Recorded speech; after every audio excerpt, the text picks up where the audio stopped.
All right, it is 7:05, so I think everybody that's going to be here is here already.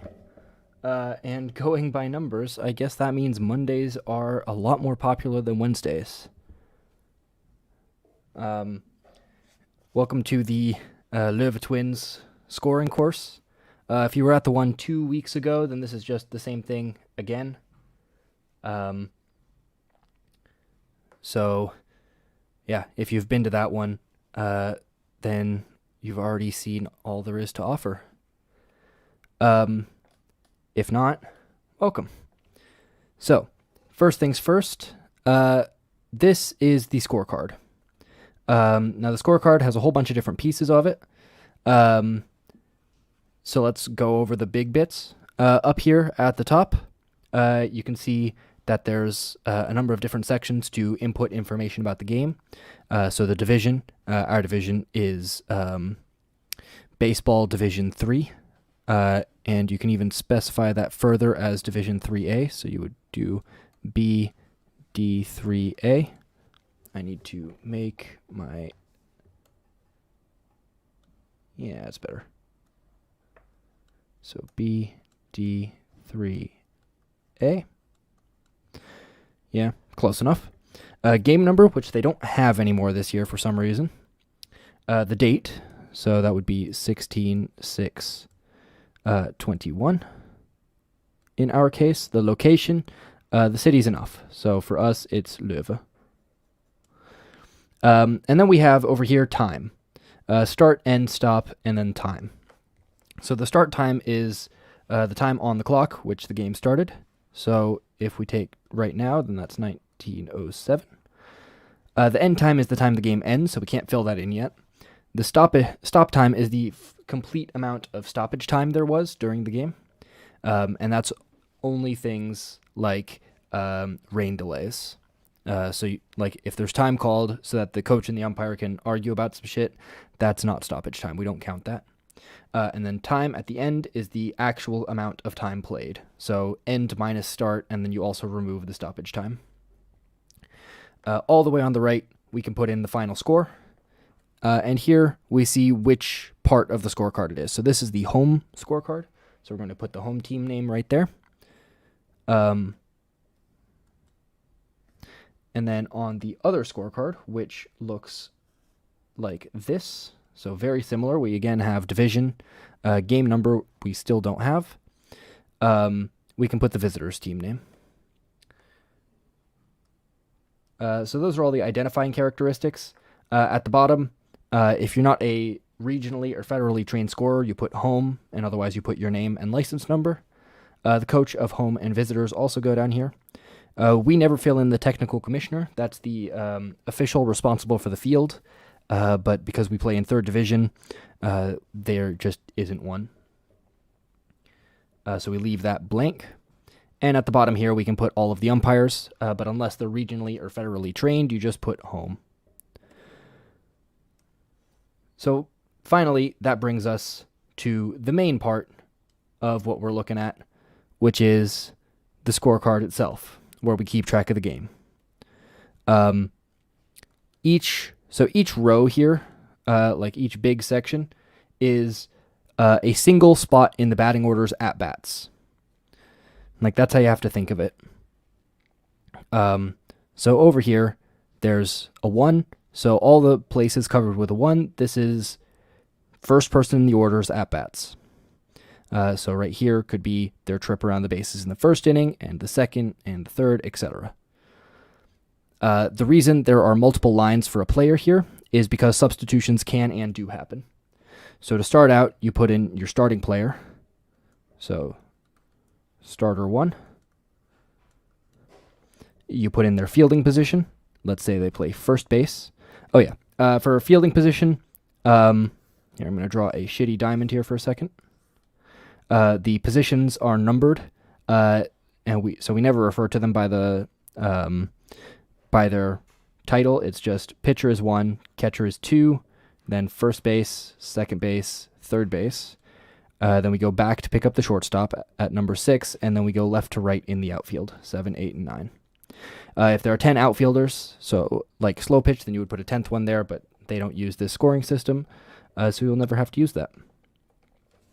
So in this case, our first batter plays first base, which is a weird choice. Their jersey number is placed here, and their license number can be placed here. You'll get all of these on the lineup, and for reference, the lineup card that you'll receive from each team looks like this. So you can see in the middle, you'll have the names of all the players and also usually their license number right beside it. Beside that, their fielding position and their uniform number and all the reserve players and coaches, etc. So like if you're ever this is what you should be filling in before the game. You take all of this information that's on there and you fill it in on your scorecard. Now, you'll notice that there are 10 spots on the lineup. That 10th spot is for your starting pitcher if you have a designated hitter. In baseball, you can have a designated hitter, so a person who bats instead of the pitcher, and their field position will be DH for designated hitter. We can see on the scorecard, we can see that there is also a 10th spot all the way at the bottom that has no batting spots next to it, so that's for your pitcher, and your designated hitter just goes up here somewhere, wherever they happen to hit. This final column, inning, is for the number of innings this player played at this position. So later on, when we make substitutions, then we will fill that in, but that does not have to be filled in at the start of the game. Now let's move on to this big middle bit. This is where the action happens. This is what we'll be filling in during the game itself. Up at the top, you fill in what inning you're on. So here we start with inning 1. Excuse me. Here we start with inning 1. And then we start at the top because batter number 1 is right here. Now, each of these little boxes is a trip around the bases, complete or not. So a batter comes up, this box is getting filled in with something. If they make it to first base, then we connect home plate and first base. If they make it to second base, then we connect it to second. If they make it to third, then we also connect it to third base. And if they make it all the way back home, then we fill it in. Like, complete the square. This is a run scored. Like, that's how that looks. The only other thing that we have to do is fill in how they got to each base and each of the corners. If they're out at any point, then we put a circle, and we put it at the place where they were out. So if they're out immediately, then we just put a nice big circle covering the entire square. There's nothing else going there, and in the middle of the circle, we say how they got out. If they got to first base already, then we put a circle here between first and second, and inside the circle, again, how they were put out. If they made it all the way to second base before they were put out, and they were put out between second and third, then we do that. And if they make it to third base first, then we do that. Honestly, those are the basics of scoring. If you can get the circles down and you can get the lines right, all of the other things are bonus. You don't need to do anything else by league rule. This is all just for our purposes because it's nice to be able to see what happened to the game after it was played. Finally, once you finish a column, then at the bottom there are these two triangles. The top one is for the number of runs scored in this column, and the bottom one is a running tally. So if in this first column we score a run, then the tally is 1, and if in the next column we also score a run, then the tally is 2, etc. Just keep going from there. So if you get all that down, then it is good enough for an official scorecard. Everything else now is technically bonus, but it's really nice to have, so I'm going to request that you do it. So first things first. Let's start by marking getting on base. All the ways we can get on base. And here we have to make a distinction between what's a base hit and what's an error. So when a batter hits a ball and the ball's in play, and the batter reaches base, then you have to decide whether or not a fielder made a mistake, like a big mistake. If so, then that fielder gets an error. Otherwise, the batter gets a base hit. The sign for hit is a line along with the number of lines that the base hit got. So if it's a single, then we do that. If we get a double, then we do this. Note that because there's the same reason for getting to first base as there is to second base, we leave first to second blank. First home to first blank, and first to second we fill in with our double sign, and then we know because the previous one was blank, this is how they got to second base. A triple is basically the same thing. You make it all the way to third, then you get a line with 3 stripes on it. And if you hit a home run, then we just put HR for home run. We're not going to bother with 4 stripes. It is a small box. There is not enough room for that. You can. It is technically correct, but home run HR is just easier most of the time. If you can get on via a walk, then that's called a base on balls by rule, so we just put BB. Getting on via hit by pitch is HP for hit by pitch. There are a few more, but we're not going to cover them now.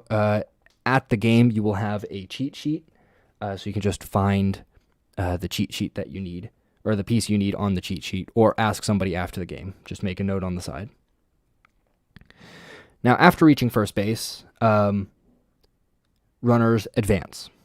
And most of the time they advance on another hitter's action. And the way we denote that is we just put in the number of the hitter that did it. So let's say batter 1 gets on first base, and batter 2 either walks or hits a single, doesn't really matter. But by batter 2's action, batter 1 reaches second base. Then we put the number of the batter who caused that to happen.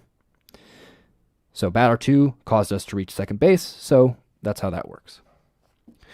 The other scenarios, so if there was an error, the only exception to this is if there was an error that got batter 2 onto first base, in which case we'll just put a little e. This is to note that there was an error, but we denoted it for realsies somewhere else, so we're going to do that. Before there are questions about errors, how errors work exactly are going to be covered in a bit. Now, runners can also steal bases. If they do that, it's called a stolen base.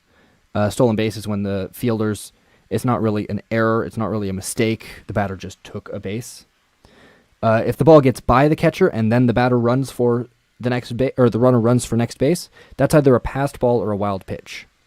A passed ball means it was the catcher's fault, and a wild pitch means it was the pitcher's fault.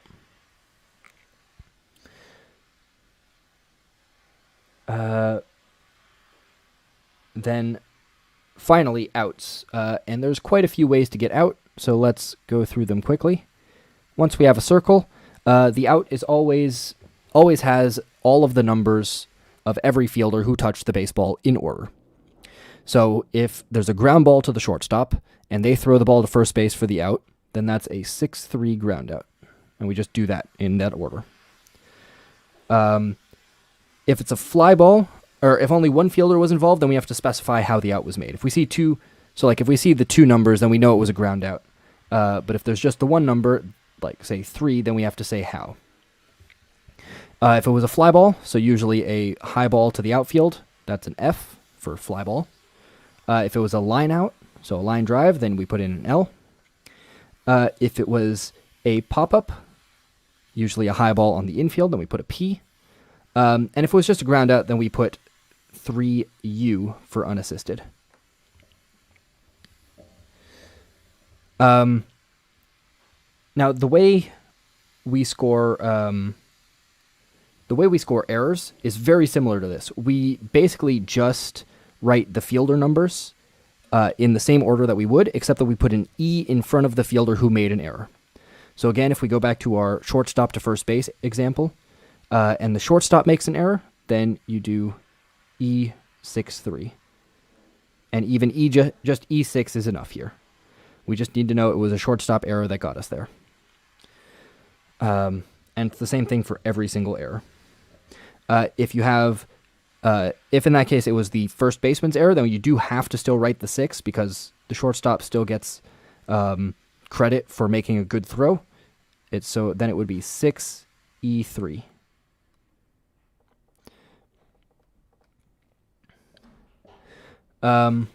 Strikeouts are done with a K. For a swinging strikeout, you do a normal K. For a looking strikeout, so the umpire calls him out on strikes, then you do a backwards K. You can also do K swinging and K looking, but those are less common. Finally, if a runner gets caught stealing, so is attempting to steal a base and gets thrown out stealing, then we specify that. So let's say it was 2-4, so the catcher to the second baseman for the throw out, and then you put CS for caught stealing. That's important for statistics purposes. Finally, let's talk about sacrifices as well. So a sacrifice hit occurs when the batter bunts and moves up a runner successfully. So for example, batter 1 gets on base, and batter 2 bunts and is put out at first base but moves up the runner. So this guy moves up to 2, and this guy, say, bunts it and the pitcher picks it up. So he's out 1-3, and then we put sacrifice hit for statistics purposes. There is also a sacrifice fly. This is a lot more common. So let's say batter 1 gets all the way to third on something, and batter 2 flies out to center field, F8, but batter number 1 scores. So scores on action by 2. That is a sacrifice fly. So instead of writing F8, we would write SF8 for sacrifice fly. Again, that's for statistics purposes. And then the last thing in outs we have to cover is double plays. They're pretty simple. Basically, if let's say batter 1 makes it to first base, and batter 2 hits into a double play, hits the ball at the shortstop fields the grounder, throws to second, who then throws to first. So batter 2 is out before they reach first base, and they get put out on 4-3. Batter 1 is out at second base, and they get put out 6-4. And now we have to demonstrate that this happened on the same play, and we do that by just connecting them with a little arc. You can do that over there, you can do that over here, it doesn't really matter. If you have 3 outs on the same play, then you just connect all of them with arcs. Then, once the inning ends, so you can count your 3 circles somewhere. Let's say it looks something like that. Doesn't really matter what's in them. Then you denote the end of the inning by a little 2#. And then you know that for the next inning, so inning number 2, you start over here. So this guy comes up next, he hits something, doesn't really matter, but you start here. And to make sure that you don't do a stupid and continue in the same spot you were, you put a little cross through all of these boxes and fill in the number of runs scored.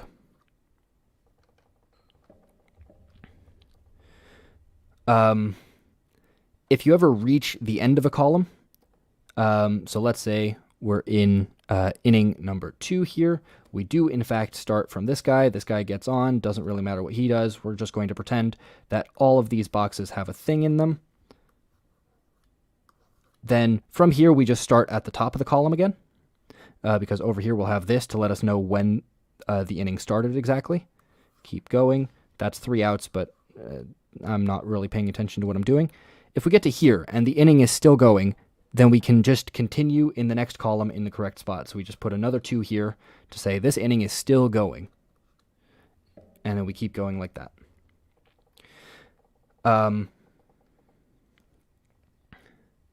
Let's see. There's still one thing I'm missing. Yes. Substitutions. The last thing to cover is substitutions. And that is not the easiest thing to do, but it doesn't really matter. So, if a player is substituted for on offense, then what we do is we write how many innings this guy played. So he played, let's say, 2 full innings. After the second inning here, he was substituted for. Then we have, say, reliever 1. Doesn't really matter what their name is. Reliever 1, they will be playing the same position.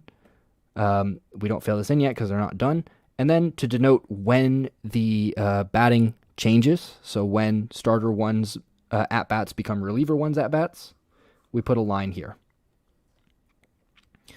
If a player is changed on defense, so if a player is changed on defense, then you still put a line there. But then we also do a second thing, which is over here on the other person's scorecard, because one team's offense is another team's defense. Then we will put a line under the last play that was made on defense with the old player. And that denotes a defensive change.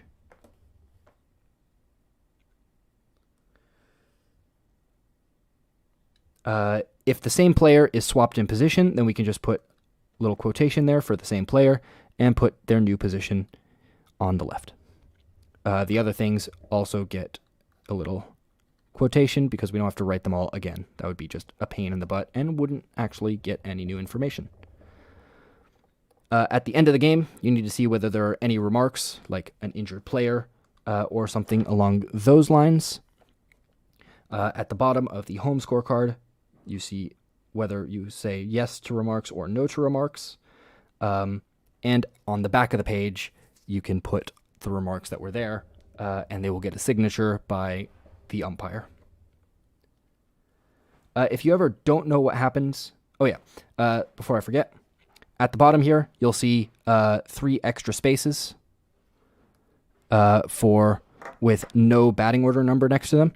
Those are to fill in if there happens to be a 4th slot needed in one of these. If at any point during a game you don't know what's going on, you can just